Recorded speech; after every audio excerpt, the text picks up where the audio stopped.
Hello students, welcome to the Chahat commerce classes. हम लोगों ने लास्ट लेक्चर में डिसोल्यूशन का इंट्रोडक्शन देखा था और हम लोगों ने एडजस्टमेंट देखा था। आज हम लोग सम स्टार्ट करेंगे। सम सॉल्व करते हैं आपके गवर्नमेंट टेक्स्ट बुक में page number 247 lesson number 6 dissolution of partnership form. Question number 1 हम लोग आज सॉल्व करने जा रहे हैं। ध्यान देना। क्वेश्चन देखते हैं हम लोग। क्वेश्चन में दिया अपने को यहाँ पे, Ganesh and Kartik are partners sharing profit and losses equally. They decided to dissolve the firm on 31 March 2018 in their balance sheet was as under. अच्छा, अब आपको याद होगा कि मैंने आपको बताया था कि लायबिलिटी जो है वो रियलाइजेशन अकाउंट के क्रेडिट साइड में कॉपी करना है और असेट जो है वो रियलाइजेशन अकाउंट के डेबिट साइड में कॉपी करना है। अच्छा, इनका प्रॉफिट शेयरिंग रेशियो क्या है? इक्वली बोला है। ठीक है, हम लोग सॉल्व करते हुए जाते हैं। इक्वली है वो अंडरलाइन कर लेना। ठीक है, आ जाओ हम लोग सम सॉल्व करते हैं। तो लायबिलिटी से स्टार्ट करते हैं हम लोग। तो लायबिलिटी में दिया है क्रेडिटर्स, बिल्स पेबल, ये सब क्या है आपका लायबिलिटी। तो कहाँ कॉपी करेंगे? रियलाइजेशन अकाउंट के क्रेडिट साइड में। तो बाय क्रेडिटर्स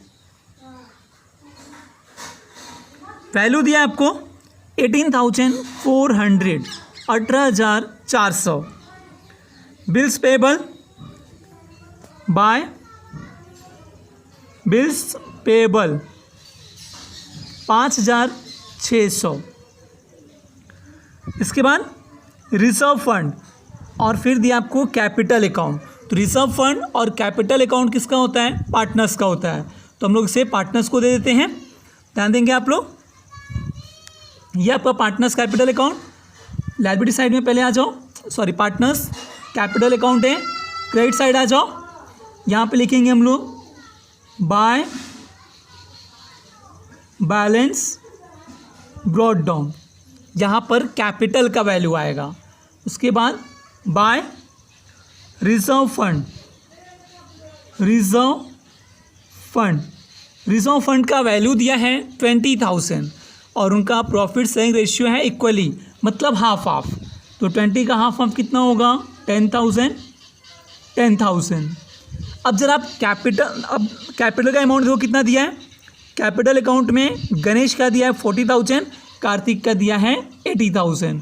तो गणेश के कॉलम मैंने लिख दिया 40,000 और कार्तिक के कॉलम में मैंने लिख दिया 80,000। इस तरह से क्या हुआ? लायबिलिटी आपका खाली हो गया। ध्यान देना मैंने क्या किया। लायबिलिटी में से क्रेडिटर्स, बिल्स पेबल जो लायबिलिटी था उसे मैंने रियलाइजेशन अकाउंट के क्रेडिट साइड में कॉपी किया है। उसके बाद रिजर्व फंड पार्टनर्स का होता है। देखो मैंने पार्टनर्स कैपिटल अकाउंट के क्रेडिट साइड में लिखा है। 20,000 अमाउंट था, दोनों को इक्वली हाफ हाफ दिया है, 10,000, 10,000। फिर देखो कैपिटल अमाउंट दिया है, मैंने लिखा है उसको बाय बैलेंस ब्रॉट डाउन 40,000 और 80,000। अब आप असेट्स में आ जाओ। अच्छा, असेट्स में दिया है बिल्डिंग, फर्नीचर, डेटर, स्टॉक, ये सब वैल्यू अपने को वहाँ पे दिया है। तो ये सब वैल्यू क्या करो आप लोग? रियलाइजेशन अकाउंट के डेबिट साइड में कॉपी करो। चलो हम लोग रियलाइजेशन अकाउंट के डेबिट साइड में कॉपी करते हैं। तो रियलाइजेशन अकाउंट के डेबिट साइड में आ जाओ।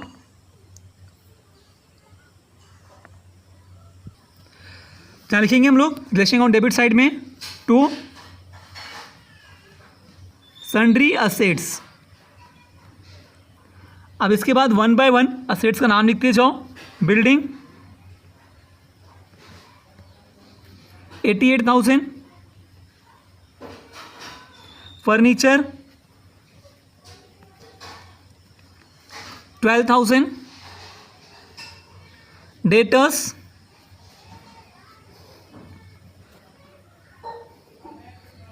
32,000, स्टॉक 24,000, बिल रिसीवेबल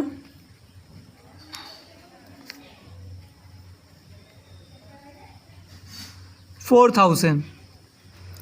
अब आप इन सबको प्लस करोगे तो आपको वैल्यू मिलेगा 1,60,000, 1,60,000। ध्यान देना, मैंने क्या किया, जितना भी असेट साइड में असेट्स दिया था उन सबको उठा करके मैंने रियलाइजेशन अकाउंट के डेबिट साइड में सिर्फ और सिर्फ कॉपी किया है, बस, इससे ज़्यादा और कुछ भी नहीं किया मैंने। अब इसके बाद लास्ट में दिया अपने को कैश अकाउंट, तो कैश अकाउंट कहाँ जाएगा, कैश अकाउंट में। असेट्स में दिया है इसके लिए debit side, to balance brought down, value दिया अपने को 4000। ध्यान देना, मैंने कैपिटल बैलेंस के लिए पार्टनर्स कैपिटल में बैलेंस ब्रॉट डाउन यूज़ किया है, कैश के लिए कैश कॉलम कैश अकाउंट में बैलेंस ब्रॉट डाउन यूज़ किया है, क्योंकि उस अकाउंट में उसका ही नाम नहीं लिखते, जैसे कैश अकाउंट में मैं कैश नहीं लिख सकता, इसलिए बैलेंस ब्रॉट डाउन लिखा। पार्टनर्स का कैपिटल था, पार्टनर्स कैपिटल को कैपिटल नहीं लिख सकता था, इसलिए मैंने बैलेंस ब्रॉट डाउन लिखा। अब इसके बाद आ जाओ आप एडजस्टमेंट में, देखो क्या दिया अपने को, assets were realised as under, assets आपका रियलाइज हो रहा है, तो आपको याद होगा रियलाइजेशन या सेल ऑफ असेट्स का मैंने आपको बताया था cash bank account debit side, realisation account के क्रेडिट साइड, ठीक है, रियलाइजेशन या फिर sale of assets cash bank account debit side, realisation account credit side. So लिखते हैं, पहले यहाँ पे लिख देता हूँ मैं बाय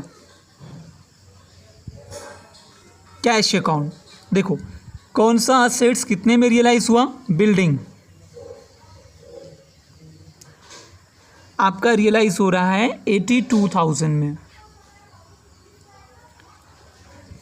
डेटर्स 22,000, स्टॉक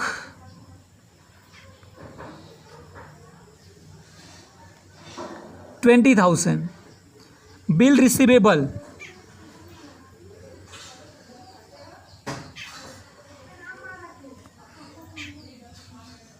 3,200। इसके बाद and Ganesh agree to take over the furniture, यहाँ पे तो पार्टनर्स असेट्स टेक ओवर कर रहा है, मतलब असेट सिर्फ इतना ही रियलाइज हुआ है, building, data, stock, bill receivable, सिर्फ और सिर्फ यही असेट जो हैं आपके ये रियलाइज हुए हैं। इन सबको प्लस करो तो आपको मिलेगा, सबको प्लस करके मिलेगा आपको 1,27,200, बराबर। अब सेकेंड इफेक्ट कैश बैंक के डेबिट में, टू रियलाइजेशन अकाउंट 1,27,200, यहाँ पे लिखेंगे हम लोग असेट्स रियलाइज्ड 1,27,200। इसके बाद and Ganesh agree to take over the furniture for ₹10,000, Ganesh जो है वो असेट्स टेक ओवर कर रहा है 10,000 में, तो पार्टनर्स असेट्स टेक ओवर कर रहा है, उसका एंट्री क्या है, partners capital account debit to realisation account, मतलब पार्टनर्स कैपिटल के डेबिट साइड में और रियलाइजेशन अकाउंट के क्रेडिट साइड में। क्या लिखिए यहाँ पे, टू रियलाइजेशन अकाउंट, गणेश ने टेक ओवर किया है तो गणेश के कॉलम में 10,000 यहाँ मेंशन करेंगे, furniture taken over. Second effect आपका रियलाइजेशन अकाउंट के क्रेडिट साइड में, बाय गणेश कैपिटल अकाउंट, कितना वैल्यू है 10,000। इसके बाद रियलाइजेशन एक्सपेंसेस अमाउंटेड ₹2,000, रियलाइजेशन का एक्सपेंस कितना है 2,000 रुपया। अच्छा, रियलाइजेशन एक्सपेंस का तो मैं मेंशन कर दिया, ठीक है, लेकिन लायबिलिटी मैंने पे किया है नहीं पे किया है उसके बारे में कोई भी इंफॉर्मेशन नहीं दिया है। तो आपको बता दूं, मैं उससे पहले भी बताया हूं कि लायबिलिटी पेमेंट का मेंशन करे या ना करे, अपने को लायबिलिटी कंपलसरी अपने को पेमेंट करना ही है लायबिलिटी का। चलो हम लोग पे करते हैं। तो पेमेंट ऑफ लाइबिलिटी या फिर पेमेंट ऑफ एक्सपेंस का इफेक्ट क्या है, relation account debit, cash bank account credit, यानी कि relation account debit to cash और बैंक अकाउंट। तो रिलेशन डेबिट में लिखो टू कैश अकाउंट। अच्छा, पहले क्या बोला है, रियलाइजेशन एक्सपेंसेस, कितना वैल्यू दिया है रिलेशन एक्सपेंस का, 2000। उसके बाद लाइबिलिटी का कुछ नहीं बोला है, तो लाइबिलिटी भी आपको पे करना ही है, कंपलसरी पे करना है, बोला रहेगा तो भी, नहीं बोला रहेगा तो भी पे करना है। तो पे कर दो। क्रेडिटर्स कितना दिया है, 18,400, बिल सेबल कितना दिया है, 5,600। तो क्रेडिटर्स 18,400, बिल्स पेबल 5,600, प्लस कर दो, आपको मिल जाएगा total 26,000। Second effect, cash bank account के credit side by realisation account, कितना वैल्यू आया, 26,000। यहाँ पे चाहिए तो ब्रैकेट में मेंशन कर दो, लाइबिलिटी एंड एक्सपेंसेस पेड 26,000, बराबर, ध्यान देना। रियलाइजेशन या सेल ऑफ एसेट्स का दो इफेक्ट कहाँ पे, cash bank account debit side और रियलाइजेशन अकाउंट के क्रेडिट साइड। डिटेल जो आपको दिखाना है वो रियलाइजेशन अकाउंट में ही दिखाना है कि कौन सा असेट्स कितने में रियलाइज हुआ। असेट्स में सिर्फ टोटल वैल्यू लिखना है आपको, मैंने यहाँ पे लिखा है 1,27,200। Payment of liability and expenses का दो effect, relation account debit side, cash bank account credit side, बराबर। डिटेल्स यहाँ पे आपको लिखना है कि कौन सा लाइबिलिटी आपने कितने में पे किया, और कैश बैंक में सिर्फ क्या लिखना है, टोटल वैल्यू 26,000, राइट। देखो यहाँ पर आपका सम क्या हो जाता है, ख़त्म हो गया। अब यहाँ पर आपको सम्स को टैली करना है, लेकिन टैली करने से पहले एक बार शॉर्ट में रिवाइज करा देता हूँ। मैंने क्या किया, सबसे पहले लाइबिलिटी में दो लाइबिलिटी था, क्रेडिटर्स और बिल्स पेबल, उसको रिलेशन अकाउंट के क्रेडिट साइड में कॉपी किया, राइट। उसके बाद कैपिटल फंड नहीं, रिजर्व फंड और पार्टनर्स कैपिटल अकाउंट दिया था, उसे कहाँ लिखा मैंने, पार्टनर्स के कैपिटल अकाउंट में लिखा क्रेडिट साइड, क्योंकि वो लाइबिलिटी में दिया था। उसके बाद असेट्स में, पूरा असेट्स मैंने रिलेशन अकाउंट के डेबिट साइड में कॉपी किया। तुम लोग पूरा असेट्स यहाँ पे कॉपी किया, राइट। उसके बाद असेट्स रियलाइज हुआ, तो असेट्स रियलाइज का दो effect, cash bank debit, realisation account की क्रेडिट साइड। लेकिन कैश रिलेशन का टोटल जो है मैंने यहाँ पे लिखा, देखो मतलब उसका कौन सा असेट्स कितने में रियलाइज हुआ यहाँ पे लिखा, और यहाँ पर सिर्फ टोटल वैल्यू लिखा। लाइबिलिटी पे किया हम लोगों ने, लाइबिलिटी का मैंने रिलेशन अकाउंट डेबिट और जो है कैश बैंक अकाउंट क्रेडिट, देखो यहाँ पे पूरा डिटेल लिखा है और यहाँ पर सिर्फ टोटल वैल्यू लिखा है। अब हम लोग सम्स को टैली करते हैं, तो सम्स को टैली करेंगे तो प्लस करो ये दोनों साइड, तो आपका ये साइड जो आ रहा है डेबिट साइड, ये आ रहा है आपका 1,86,000, दोनों साइड लिख दो। अच्छा, अगर ये साइड प्लस करोगे ना तो आपको मिलेगा 1,61,200, 1,61,200। ज़्यादा कौन सा है, 1,86,000, इसीलिए मैंने 1,86,000 को दोनों साइड लिखा। अब 1,86,000 में से 1,61,200 को माइनस करोगे तो आपको जो वैल्यू मिलेगा वो मिलेगा 24,800। तो क्रेडिट साइड कम आया था, यहीं पर लिखो 24,800। क्या लिखेंगे यहाँ पे, बाय। अच्छा, प्रॉफिट या लॉस किसके लिए होता है, वो पार्टनर्स के लिए होता है, हम लोग पार्टनर्स को ही देते हैं। प्रॉफिट होगा तो भी पार्टनर्स लेगा, लॉस होगा तो भी पार्टनर्स लेगा। तो bye partners capital account, Ganesh Kartik का रेशियो क्या है, इक्वली, मतलब हाफ हाफ।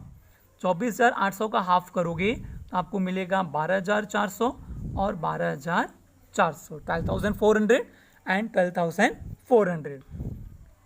यहाँ पर कहाँ है क्रेडिट साइड, तो पार्टनर्स कैपिटल में कहाँ जाएगा, डेबिट साइड। 2 रियलाइजेशन अकाउंट, यहाँ लिख सकते हो आप रियलाइजेशन लॉस,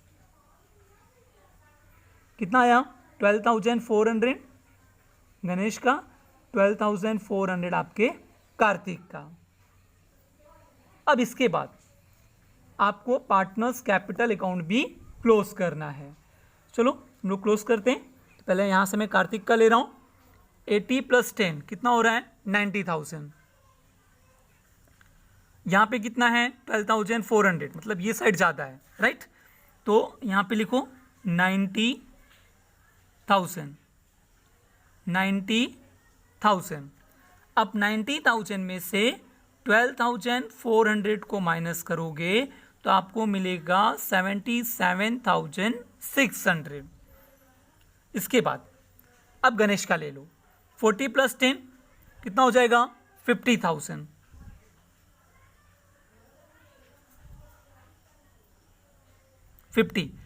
अच्छा, अब 10,000 + 12,400 प्लस को कितना हो जाता है आपका 22,400।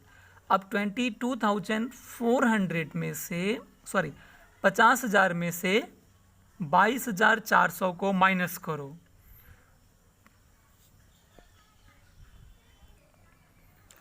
तो 50,000 में से 22,400 माइनस करोगे तो आपको मिलेगा 27,600। अब ये पार्टनर्स का वैल्यू है, ये कहाँ ट्रांसफर होगा, कैश बैंक, क्योंकि नेक्स्ट आपका कैश बैंक अकाउंट ही है। तो टू कैश अकाउंट, यहाँ पे डेबिट है तो यहाँ पे credit side, bye partners capital account, Ganesh Kartik. Ganesh का कितना आया 27,600, कार्तिक कितना आया 77,600। अब दोनों को प्लस करेंगे हम लोग, 27,600 में प्लस करेंगे 77,600, तो आपको जो वैल्यू मिलेगा वो मिलेगा 1,05,200, 1,05,200। अब दोनों साइड प्लस करो, आपका कैश या बैंक अकाउंट जो भी रहेगा वो दोनों सेम आना चाहिए। तो ये 4 + 127,200 मतलब 1,31,200, ये भी प्लस करो तो आपको मिलेगा 1,31,200। बस आपका सम्स यहीं पर कंप्लीट होता है। हाँ, इसका अगर वो सम्स कुछ भी नहीं करना है, आपका कैश बैंक अगर लास्ट में टैली हो गया तो आपका सम राइट है, कैश बैंक अगर कहीं गलत होता है तो कहीं ना कहीं आपका सम्स गलत है। बहुत ईजी सम्स है, ट्राई करोगे हो जाएगा। सिर्फ और सिर्फ कॉपी करने का मार्क्स आपको मिल रहा है इसमें, बस वो 4 एडजस्टमेंट याद रखो, ठीक है। सिर्फ वही 4 एडजस्टमेंट आपको याद रखना है। कौन सा, असेट्स रियलाइजेशन का, पेमेंट ऑफ लायबिलिटी का, assets taken over by partners and liability paid by partners. इसके अलावा और कोई भी एडजस्टमेंट नहीं आता है। और इसके जर्नल एंट्रीज भी आप याद करके रखो, क्योंकि जो हम लोग अभी नेक्स्ट सम सॉल्व करने वाले हैं वहाँ पर आपको जर्नल एंट्रीज लगेगा। सम सॉल्व करो, अगर कुछ डाउट्स हैं तो मुझे बताओ। Okay, bye, take care.